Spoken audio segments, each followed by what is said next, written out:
Alright, hello everyone. This is Amy. I saved my life here. Today is day 19, and I'm dealing with some depression because of the PTSD. I don't know if this is because of Flatline or just the PTSD, but I thought it was important to talk about it because it's not talked about with NOFAP. But with NOFAP, you don't hear about people with PTSD being on it, so I wanted to do it from the perspective I'm going through. So what happened is there was a woman at work, not a coworker, but a customer who was flirting with me pretty hard, and she basically what happens is after that happens, like the day after that happens, I start getting depressed.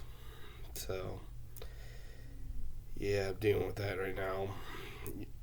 Yesterday at work, it was hard for me to maintain eye contact with some women because of PTSD. What was going on is they were showing interest in me, and it was hard for me to maintain eye contact because I was worried that I've gone through. Part of my PTSD is from women lying to get me in trouble if I made them mad. For example, this is a really good example. At a previous job, a woman dressed up, so I told her she looked nice, and then later on, a coworker asked her about it, and she took it as a simple compliment. But a third party started spreading the rumor that I was talking about boobs and butts. And management decided to go, instead of doing an investigation, and instead of asking the parties involved, decided to just go by rumors and say that I was guilty because of a rumor.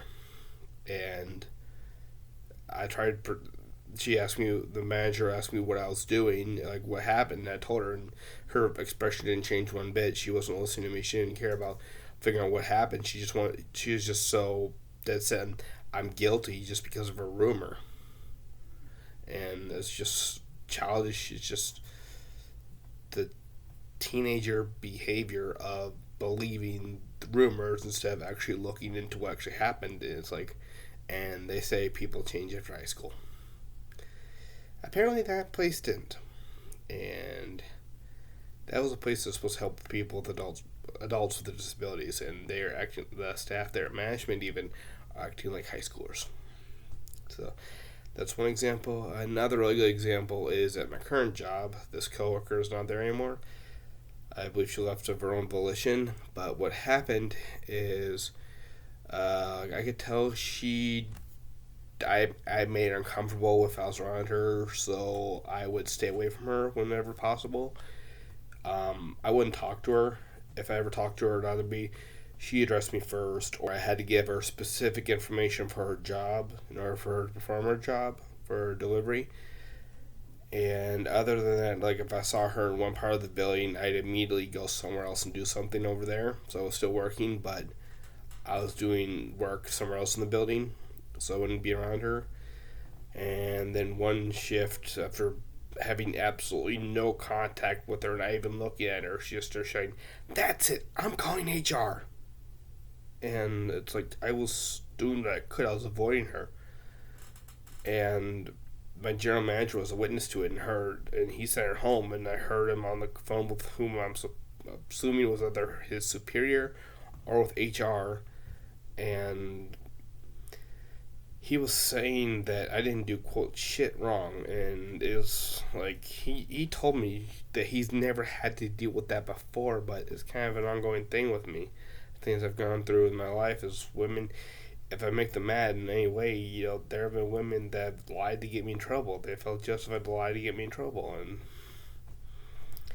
so I was concerned with these women showing interest in me. I was afraid to make eye contact because if I did and I didn't show interest in them, they would lie to get me in trouble. And I understand that for those of you who don't have PTSD, you won't understand it, but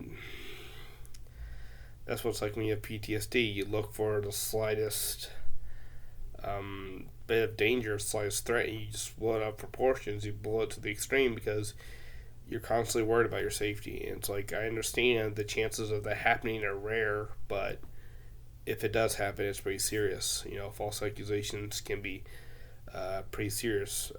False accusations can cost you your job. They can. So that was kind of hard to deal with. But I want to give an update real quick. Today's day 19. So that's what I was like. Oh, real quick. I didn't notice at work this morning with the depression I was coping better. I was able to function better even though I was depressed. So I was coping better than I used to. And I noticed when my manager told me an idea of mine wouldn't work, I didn't take it personally. I wasn't upset. So it's like it wasn't a blow to my ego or anything. I just took it as it just wouldn't work. So I also was more attentive to what he was saying. So I was more attentive and I was coping better and I wasn't taking things so seriously. Or not so seriously, more personally. So I do seem to be coping better, but I wanted to make it clear that the symptoms are there, but maybe either less severe or I'm better at functioning with them. But I thought that was very important to say because there's not much information on people with PTSD going through NOFAP. So like, comment, subscribe, hit that bell for notifications. See you.